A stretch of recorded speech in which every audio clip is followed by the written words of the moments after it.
Graça e paz, amados e amadas, aqui é Kátia Rios e nós estamos hoje em Jeremias capítulo 3, né? E aqui do versículo 1 ao versículo 5, aqui vai estar falando sobre a infidelidade do povo. E sempre esses capítulos vão demonstrar, assim, como que o povo se tornou uma prostituta. Então, o versículo diz assim, ó, versículo 1, eles dizem, se um homem rejeitar sua mulher, a ela se separar, dele se ajuntar a outro homem, por acaso ele voltará para ela? Aquela terra não ficaria inteiramente contaminada? Tu te prostituíste com muitos amantes, mas ainda assim volta para mim, diz o Senhor. Olha só, tu te prostituíste com muitas amantes, mas ainda assim volta para mim, diz o Senhor. Nós vemos que na lei a mulher que prostituía, inclusive, ela era repudiada, ela era apedrejada. Mas aqui o Senhor está deixando tudo isso e está falando para Israel: volta para mim. Ele está deixando a dignidade dele como esposo, mas amando a esposa, mesmo que ela se virou contra ele. Então vocês percebem que Jeremias tinha a difícil tarefa de convencer o povo ali dos seus dias que Deus queria eles para eles, que Deus tinha um grande amor por eles, que Deus queria que eles experimentassem uma profunda mudança de coração, né? E vai dizer, olha, mesmo que você teve muitos amantes, né? Porque Judá se uniu em relacionamentos de fora da aliança de Deus. Ele foi à procura de deuses e foi à procura de a união com outros povos, aliança com outros povos, né? E agora aqui o Senhor está falando, olha, volta para mim. Isso é só um amor mesmo do Senhor pedindo para o seu próprio povo, que está tão distante, voltar para Ele. Depois vai falar que levanta os olhos para um monte. E o que o Senhor vê? Vê o que? Eles oferecendo altares para outros deuses. E no versículo 3 vai dizer, por isso que a chuva seródia, né, que as chuvas fortes foram retidas e a chuva da primavera não veio, mas tens o semblante de uma prostituta e não sentes vergonha.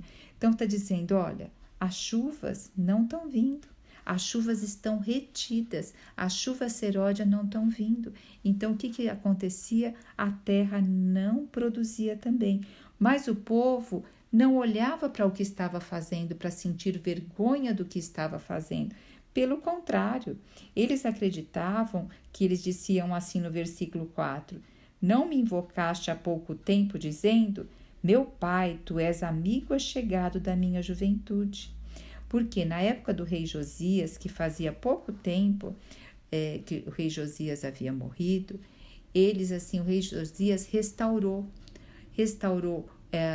achou o livro da lei, restaurou os mandamentos, mandou tirar todos os altos, as partes de ídolos, mas o povo não fez isso de coração, o povo fez isso na superficialidade, porque depois do rei Josias, o povo já voltou a se corromper. Então, é como aquela prostituta que é retirada daquela situação e ela volta novamente a se prostituir, como acontece lá no livro de Oséias. Agora, a partir do versículo 6, aqui Jeremias vai estar profetizando, falando do reino do norte. O que aconteceu a Israel, o reino do norte? Como veio a Síria e destruiu tudo, porque eles haviam o quê? Contaminado todo o seu coração. O reino do norte ele foi muito mais idólatra do que o reino do sul. Só que depois que o reino do sul permaneceu, aqui nós vamos ver que Jeremias está falando pelo Senhor que Judá foi mais idólatra ainda. Então veja o que diz, olha, disse-me ainda o Senhor nos dias do rei Josias, então quando ainda Josias estava vivo, viste o que fez Israel, a rebelde, quando ele fala Israel aqui, é o reino do norte, tá? Ela se dirigiu a todo monte alto e prostituiu-se debaixo de toda árvore frondosa. No montes altos eles faziam lá o queimar lá para os deuses, né? e debaixo das árvores eles faziam aqueles cultos que eles falavam de fecundidade, mas que era uma pura prostituição.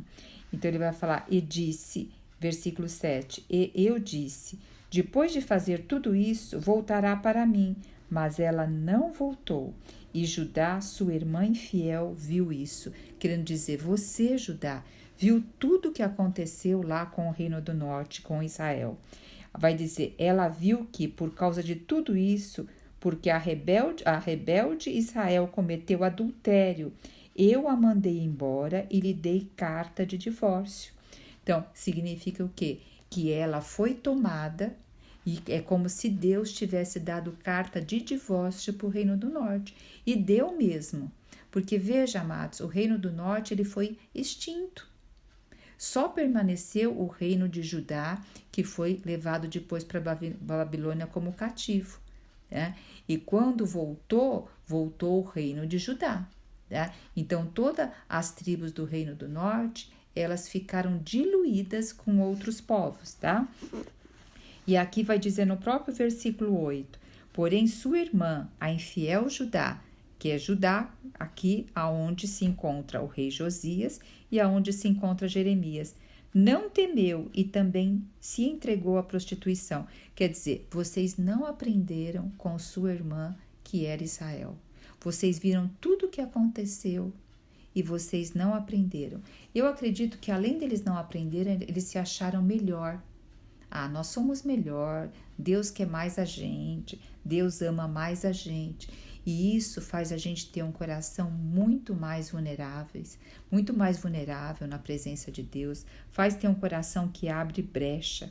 Olha o que diz o 9, pela leviandade da sua prostituição, é leviandade ainda, tá? Contaminou a terra, porque o adultério com ídolos de pedra e de madeira. Então, vocês contaminaram a terra onde eu os coloquei. A terra, ela estava contaminada e eu coloquei vocês aí para que pudessem descontaminar. E vocês acabaram contaminando mais ainda. Tá? Contudo, apesar de tudo isso, Judá, sua irmã infiel, não voltou para mim de todo o coração, mas com fingimento, diz o Senhor, porque na época do rei Josias parecia que eles estavam se voltando ao Senhor, mas aqui está dizendo que eles se voltaram com fingimento. E o Senhor me disse, a rebelde Israel mostrou-se mais justa do que a infiel Judá. Está dizendo que lá o reino do norte, na comparação, Deus comparando, que eles se mostraram mais justos. Veja, o reino do norte, amados, bem dizer, todos os reis foram infiéis. Todos os reis não foram fiéis a Deus. No reino do sul, eles tiveram alguns reis que foram fiéis a Deus, principalmente o rei Josias. Então, mediante isso, o Senhor está falando que eles foram piores, porque eles tiveram mais condições de voltar ao Senhor do que o reino do norte. E vai dizer aqui, o versículo 12, vai e proclama essas palavras para a região do norte.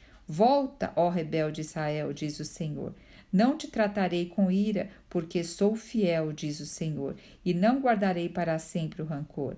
Apenas reconhece que foste rebelde contra o Senhor teu Deus e que te prostituísse com deuses estrangeiros debaixo de árvores frondosas e não deste ouvido à minha voz, diz o Senhor. Veja, o Senhor está falando apenas para reconhecer. Reconhece que vocês não andaram segundo o meu caminho. Então, o coração do homem nem estava reconhecendo que eles estavam andando longe daquilo que o Senhor esperava deles. E o nosso coração? Quando a gente ora o Pai Nosso, né, que fala que seja feita a tua vontade, assim na terra como é feita no céu. Então, e é que a vontade de Deus seja feita na terra, é primeiro no nosso coração. Será que nós estamos abertos para que a vontade de Deus seja feita no nosso coração? Aqui também, nesse versículo, a gente vê no versículo 12, que Deus também está falando para que a rebelde Israel, que é o reino do norte, voltasse o coração ao Senhor e reconhecesse. Tá? Então, ele vai falar, ele está fazendo mais a comparação de Judá, mas ele também está falando aqui para o reino do norte reconhecer o que errou. Interessante que o versículo 14 e 15 ele continua falando da oportunidade que ele está dando para algumas pessoas do Reino do Norte, dizendo assim, ó: voltai, ó filhos rebeldes, diz o Senhor, pois sou como o vosso mestre. Tomarei um de cada cidade. Lembra que tinham as tribos, tinham as cidades, e 2 de cada família, e vos levarei a Sião. Quer dizer, vos levarei naquilo que eu preparei para vocês. Porque antes de haver a divisão, Reino do Norte e Reino do Sul, havia somente um reino. Foi depois do filho de Salomão, Roboão, que houve a divisão. Mas antes todos iam a Sião para adorar o Senhor, que era Jerusalém, tá? E aqui diz o versículo 15: e vos darei pastores segundo o meu coração, que vos guiarão com conhecimento e discernimento. Que aqui nós temos Jeremias, um profeta, um pastor, para dirigir o povo. Também os sacerdotes, com a lei nas mãos, que o Senhor tinha deixado, para ajudar a guiar com conhecimento e discernimento o povo. E naqueles dias, quando vos tiverdes multiplicado e frutificado na terra, diz o Senhor, nunca mais se dirá: a arca da aliança do Senhor. Ela não mais lhes virá ao pensamento, nem dela se lembrarão, nem a visitarão, se fará outra. Então, vamos pegar a primeira parte desse versículo. Ó. Naqueles dias, quando tiverdes multiplicado e frutificado na terra, diz o Senhor, nunca mais dirá. O Senhor nos chama para multiplicar. Lembra da parábola dos talentos? Então, essa é a intenção do Senhor. Aonde Ele nos colocar, multiplicar. Multiplicar a bondade, multiplicar a fé, multiplicar o caráter, multiplicar a presença do Senhor. A segunda parte desse versículo que diz a arca da aliança do Senhor, ela não mais lhes virá ao pensamento, nem dela se lembrarão, nem a visitarão, nem se fará outra. Veja, aqui provavelmente é uma alusão daquilo quando realmente o Senhor voltar, tá? Que não mais precisará, porque veja, a arca da aliança era o símbolo da permanência da presença do Senhor. Sobre ela era revelada a glória do Senhor, o Shekinah. Então, era o símbolo visível da presença do Deus Altíssimo. Então, nessa época, ela era o centro da presença do serviço simbólico ali de Israel, né?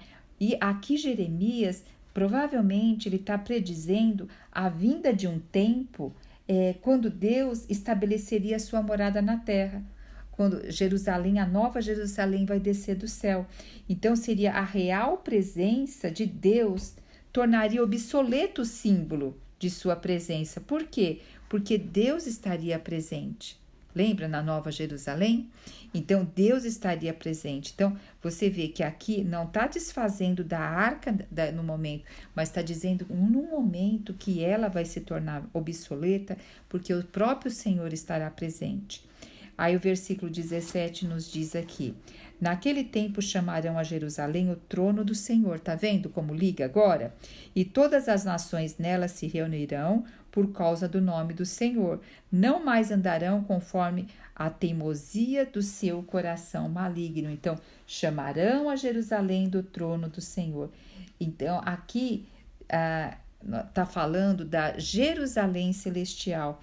Mas se o povo de Israel tivesse cumprido os preceitos que o Senhor tinha colocado para esse povo ali na terra, eles seriam o centro também. Como o Senhor nos chama hoje para ser sal e luz da terra, eles também seriam o sal e luz dessa região. E o Senhor seria glorificado por meio deles. Né? O versículo 18. Naquele dia, a casa de Judá andará com a casa de Israel. Está vendo? Não haverá mais briga. E virão juntas da terra, do norte para a terra que dei como herança a vossos pais. Dizendo aqui que os dois sairiam do cativeiro. Judá não tinha ido para o cativeiro ainda, mas vai. Israel tinha se perdido no meio dos povos, tinha sido cativa, mas diz que eles vão voltar e virão juntos da terra do norte para a terra que dei como herança a vossos pais. Por isso que o Senhor hoje tem uma terra de herança para nós. A partir do versículo 19, a gente vê Israel sendo chamado ao arrependimento. Mas o 19 ainda está com uma ligação com os anteriores, porque diz assim, pensei como te incluiria entre os filhos e te daria terra desejável, a mais bela herança das nações. Então o Senhor pensou, como que eu vou dar a mais bela herança das nações para o meu povo? Para que esse povo se multiplique no meu nome. Também pensei que me chamarias de meu Pai e que não te afastarias de mim. Então, olha, Deus tinha uma expectativa para com o povo de Israel, para com o povo de Judá. Deus, ele fez uma aliança para ser pai, tá? Então, falando, também pensei que me chamarias de meu Pai e que não te afastarias de mim. Olha o coração do Senhor, amados. Só quem passou por uma experiência assim de ter filhos, que muitas vezes o filho não reconhece muito você como pai, como mãe, e você não vê a hora de reconciliação, e você fica frustrado, mas ao mesmo tempo você tem que deixar seu filho, sua filha quebrar a cabeça para poder aprender, e você também sofre com isso, mas você não vê o momento deles se voltarem para você. Esse é o sentimento aqui de Deus. Mas aqui ele vai falar no versículo 20, mas assim como a mulher que trai o marido, tu me tens traído, ó casa de Israel, diz o Senhor. Fala assim, não é que você me traiu, tu tens me traído, é algo contínuo. Nos lugares altos se ouve uma voz, são as súplicas e o choro dos israelitas, pois perverteram o seu caminho e esqueceram do Senhor seu Deus. Uma mudança brusca aqui nesse versículo, a gente viu uma mudança aqui no versículo 21, porque ouviu uma voz nessa transição rápida e dramática entre nós estamos vendo esses versículos agora a partir do 21, o profeta retrata o povo como estando em confissão de penitência e em arrependimento sincero. Olha que interessante, olha o versículo 3, voltai, ó Israel rebeldes, e curarei a vossa rebeldia. O Senhor está falando, volta para mim, volta, que eu vou curar a vossa rebeldia. Eles responderam, aqui estamos, voltamos a ti, porque tu és o Senhor nosso Deus.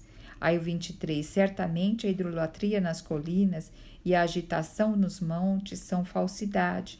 O Senhor nosso Deus é a salvação de Israel. Mas desde a nossa juventude, Baal, a coisa vergonhosa, tem devorado o trabalho de nossos pais, suas ovelhas, seu gado, seus filhos e suas filhas. 25. Deitemo-nos em nossa vergonha e cubra-nos nossa confusão, pois temos pecado contra o Senhor, nosso Deus, nós e nossos pais, desde a nossa juventude até o dia de hoje, e desobedecemos a voz do Senhor, nosso Deus. Vocês perceberam que a partir do versículo 21 houve uma mudança trágica no discurso, mas aqui o Senhor é como se tivesse, porque ele fala assim, eis-nos aqui, vimos ter contigo, diz o versículo 22. É como o Senhor lhes deu as próprias palavras com que eles podiam voltar a Ele. O Senhor está dando a receita do bolo para como eles podem se voltar a Ele. Não é que o povo está falando isso, o Senhor está falando, mostrando para o povo como que o povo poderia falar e o Senhor poderia aceitá-los de volta. Então, o Senhor tanto ele fala do que aconteceu, da tristeza dele, como da receita para que eles possam voltar. Esse é nosso Deus. A aliança nunca foi quebrada pela parte do Senhor. A infidelidade está em nós e não no Senhor. O Senhor, ele deseja todo o tempo que nós voltemos. Óbvio, nosso Deus é um Deus que também ele põe limite e ele deixa a consequência acontecer, tá? Não é aquele Deus, porque muitas vezes a gente vê o filho pródigo, né? Quando o filho pródigo retornou, o pai estava lá, esperou, colocou uma capa no filho, colocou anel no dedo, mandou um novilho cevado ser, né, ali assado para todo mundo, foi feita uma festa. Mas eu tenho certeza que no dia após que aconteceu isso, o pai chamou o filho para conversar. Ali foi a festa do retorno, mas depois o pai chamou o filho para conversar, colocou ali limites, colocou porque ele perdeu a herança dele. né? Porque a herança ele já tinha consumido. Então agora a herança seria viver com o pai, dentro da casa do pai, com os bens junto com o pai enquanto vivo. Então ele ia também ter a consequência, ia que ter um trabalho, talvez ter um salário por aquele trabalho. Então veja, amados, o Senhor ele sempre está aberto para que nós possamos voltar. Mas existe também depois um trabalho para que possamos ter uma transformação no nosso dia a dia. Amém? Aleluia! Jesus Cristo é o nosso Senhor. Se essa parte do Jeremias 3 te abençoou, compartilhe com outras pessoas para poder ganhar essa visão também. Aleluia!